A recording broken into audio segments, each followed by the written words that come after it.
You probably already know that everything is made up of little tiny things called atoms. You might even know that each atom is made up of even smaller particles called protons, neutrons, and electrons. And you've probably heard that atoms are small. But I'll bet you haven't ever thought about how small atoms really are. Well, the answer is that they are really, really, really small. So you ask, just how small are atoms? Well, to understand this, let's ask this question. How many atoms are in a grapefruit? Well, let's assume that the grapefruit is made up of only nitrogen atoms, which isn't at all true, but there are nitrogen atoms in a grapefruit. Well, to help you visualize this, let's blow up each of the atoms to the size of a blueberry. And then how big would the grapefruit have to be? It would have to be the same size of, well, actually, the Earth. That's crazy. You mean to say that if I filled the Earth with blueberries, I would have the same number of nitrogen atoms as a grapefruit? That's right. So how big's the atom? Well, that's really, really, really, really small. And you know what? It gets even more crazy.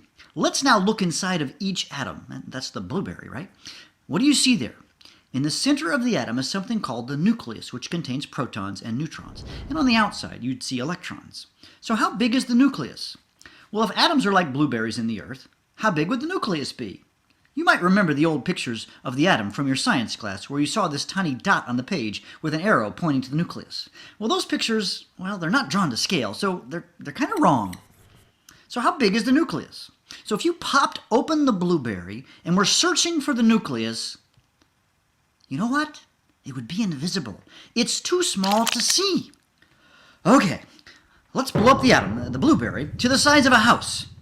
So imagine a ball that is as tall as a two-story house. Let's look for the nucleus in the center of the atom. And you know what? It would just barely be visible.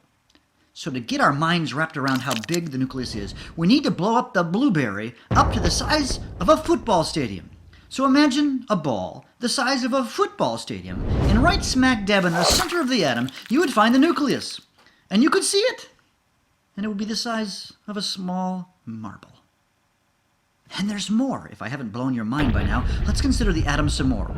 It contains protons, neutrons, and electrons. The protons and neutrons live inside of the nucleus and contain almost all of the mass of the atom. Way on the edge are the electrons. So if an atom is like a ball the size of a football stadium with a nucleus in the center and the electrons on the edge, what is in between the nucleus and the electrons?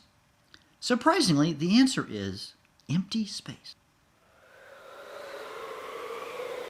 That's right, empty. Between the nucleus and the electrons, there are vast regions of empty space. Now, technically, there are some electromagnetic fields, but in terms of stuff, matter, it is empty. Remember, this vast region of empty space is inside the blueberry, which is inside the Earth, which really are the atoms in the grapefruit.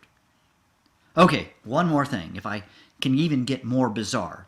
Since virtually all of the mass of an atom is in the nucleus, now there is some amount of mass in the electrons, but most of it is in the nucleus. How dense is the nucleus? Well, the answer is crazy. The density of a typical nucleus is 4 times 10 to the 17th kilogram per meter cubed. But that's hard to visualize. Okay, I'll put it in English units. 2.5 times 10 to the 16th pounds per cubic feet. Okay, that's still kind of hard to figure. Okay, here's what I want you to do. Make a box that is 1 foot by 1 foot by 1 foot. And let's go and grab all of the nuclei from a typical car.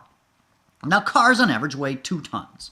How many cars' nuclei would you have to put into the box to have your 1 foot box have the same density of a nucleus? Is it 1 car? 2? How about 100? Nope, nope, and nope. The answer is much bigger.